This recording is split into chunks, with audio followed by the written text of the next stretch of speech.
Señores, Magín, el ministro de Hacienda, el amigo Magín Díaz, haciendo su papel, dice que él le va a presentar al presidente sus opiniones técnicas de cómo él entiende debe ser la cosa, pero que la decisión de la reforma fiscal será política. Eso la tomará el presidente. Y yo creo que es así. Presentará su punto de vista técnico sobre la reforma tributaria y que la decisión final sea del presidente. El presidente, hablando en las semanales, ha dicho, ha descartado, pero sabemos que eso no es así. Eso no es así. Se está haciendo, ustedes vieron la opinión que tuvo el CONEP con lo de la indexación, que tiene que hacerse integral, lo de la AIREN de Santiago, apoyando una reforma que sea total, global, bueno, un pacto fiscal a lo que está pendiente. Pero dice Magín que por lo menos mientras tanto el gobierno lo que está es enfocándose en la reactivación económica, con las medidas de liquidez, con el aumento del gasto de capital en el presupuesto, que él mismo, gracias a Dios, que no sé por qué el presidente no lo puso antes ahí, y ya había que sacar a mi amigo Hochi ya de la posición, anquilosado totalmente, la metida de pata con esa reforma que presentó también, era más que suficiente, pero el presidente, como lo he dicho en otras ocasiones, y no lo digo con interés de criticar ni fuñir, por todo lo contrario, es hasta un aporte. El presidente se enamora de los funcionarios. Y si ya usted exprime una china y usted ve que ya no le da más, y usted queda ahí, ¿qué usted hace exprimiendo más eso? Dele otro uso a ese bagazo que está ahí, tú lo mete en una procesadora y saca de ahí un pele para producir energía. Por ejemplo, un ejemplo. Usted a ese funcionario ya le rindió su papel, su fruto, se anquilosó, ya no da más. Usted lo quiere, su amigo, estudió juntos, lo que usted quiera, búsquele otra posición. Y renueve, sangre nueva, inyéctele adrenalina a su administración. Inteligente, no para atrás. Pues si es como el cangrejo, pues por supuesto que no. Pero como en este caso, Magín, una persona con criterio, experiencia, capacitado, feeling, dice, no, yo voy a presentar mi asunto técnico, la decisión política del presidente. Esto es un asunto político, ciertamente. Y nosotros, los ingenieros, Magín y yo somos ingenieros, también él se especializó en economía, yo también, finanzas, también, todo ese tipo de cosas. Nosotros tenemos una manera de ver el mundo de otra perspectiva. Más aterrizada para muchas cosas. Y él lo ve. ¿Qué podemos decir? Un gran nombramiento. Y le va a dar sus frutos. Yo le presentaré mi punto de vista técnico y él tomará una decisión política. Pero hasta ahora nos hemos concentrado en la reactivación económica y trabajar con lo que tenemos, como debe ser. Solo que, como digo, el presidente se retrasó, dilató mucho. Perdió este año, vamos a tener crecimiento de 2.2, 2.3 si acaso. Proyectó que la economía repuntará para el próximo año, porque ya diríamos que es pírrico, se perdió en cuanto a crecimiento. Sobre el tipo de cambio, dijo que se mantiene alineado, él es coherente con eso, con lo previsto en el presupuesto, que las recaudaciones marchan en línea con lo presupuestado, que se va a cumplir con el déficit ajustando el gasto en la proporción necesaria. Ojalá y el gasto en la proporción necesaria no se haga sacrificando el gasto de capital, que parece no ser la nueva temática porque lo demostró en el presupuesto complementario. Esa es una de cal.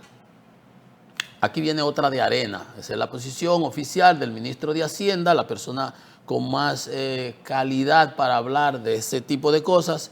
Y más que el gobernador, él dijo los otros días, le había dado permiso para hablar de asuntos macroeconómicos. Un hombre celoso aquel que allá, el gobernador del Banco Central, no se puede hablar de nada delante de él, que no sea él que lo maneje. Entonces, ¿qué dice? Como dije, esa es una de cal, aquí viene una de arena. Iván Hoy, que es de la Fuerza del Pueblo, dice, el peso presionado, el crédito lento y un gasto rígido marcan el 25 este año, que fue prácticamente perdido en términos económicos, que el nivel más bajo de crecimiento en 16 años. Imagino, no discutió eso, habló para el 26, pero él habla del 25, Iván Hoy, que el crecimiento estará entre 2.2 y 2.3.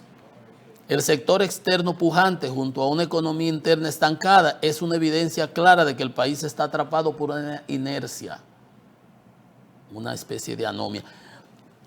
Porque el sector externo, que es un argumento que sale en las documentaciones del Banco Central y justificativas del gobierno, pero si estás recibiendo 46 mil millones, más que el año pasado, si el sector externo ha crecido, si turismo ha crecido, exportaciones han crecido, remesas han crecido, inversión extranjera han crecido, que tú me andas con ese telele de que la coyuntura internacional, no, es la interna donde ha estado, la fiebre no está en la sábana, está en el paciente. Eso enmascara, constituyen un colchón, los 46 mil millones, remesas, turismo, exportación, etcétera, pero enmascaran una grave parálisis estructural interna. Dice Magín Díaz, pues lo decía, una era de cal, otra de arena. Sin embargo, yo creo que al final del día ambos tienen confluencia en esta parte de que una de las razones ha sido la falta de gasto de capital. Simplemente la economía en el 25 ha estado rodando por inercia. Y él señala esta parte importante. Una inflación que concluirá en 4.5 no está por fuera del límite. El límite del Banco Central es 4 más o menos 1. Si no pasa de 5 está en el rango. Pero él dice, este punto es importante, con una inflación de 4.5, eso implica que los precios crecieron casi el doble que la actividad económica real, que fue de 2.2. En eso él tiene razón. Obviamente, y eso afecta el poder adquisitivo, porque si hay mayor crecimiento económico, se va a ver mayor aumento del ingreso de las personas, más empleo y un sinnúmero de aspectos más. Y él señala que como esa inercia de la economía, el crédito bancario que se ubicó en 9%, muy por debajo del ritmo usual de 15%, que es una de las cosas que los otros días promocionaba el gobernador del Banco Central, que la tasa ha bajado y que ha aumentado el crédito. Fíjense, creció 9, pero no es 9 que debe crecer, es 15, lo que viene creciendo siempre, lo que ha crecido siempre. Por eso dice que tenemos unas finanzas públicas con un gasto corriente que consume el 88% del presupuesto total y solo 12% va a inversión de capital. Y ahí están ambas opiniones, la de Magín, la de Ivanhoe, coincidiendo. Y yo creo, y lo he venido diciendo desde el principio, desde siempre, desde mis principales críticas, que esa es una de las grandes falencias que ha tenido esta administración. Vamos a terminar con un gasto de capital de alrededor ni siquiera 2%. Y Magín mismo decía, el promedio de los gobiernos de Leonel Fernández fue 4%, habiendo años en que era hasta casi 5 y más, 5 y algo. Entonces, si eso se corrige, como dice Magín, para el 26 pudiéramos tener, como él dice, un repunte. Dice, Ivanhoe dice, si no diversificamos y aumentamos la productividad y modernizamos el aparato productivo, nos vamos a quedar atrapados solo por la inercia. O sea, fíjense, son opiniones en cierta medida divergentes, pero que convergen en un punto común. Tiene que haber un aumento de la productividad, tiene que haber una buena reforma que sea progresiva, que no sea regresiva, que no penalice a los sectores productivos, que no el Código Procesal Penal, acaban de aprobar un esperpento, el Código de Trabajo no acaban de resolver el tema de la cesantía. Entonces, ¿cómo pretendemos crecer y duplicar el Producto Interno Bruto si lo que estamos haciendo son barrabasadas económicas e institucionales? Miren eso que acaban de aprobar, están todo el mundo regado con la bobería que acaban de pasar ahí en el Código Procesal Penal. Pero ¿qué se puede esperar de esa jauría? Vamos a una pausa.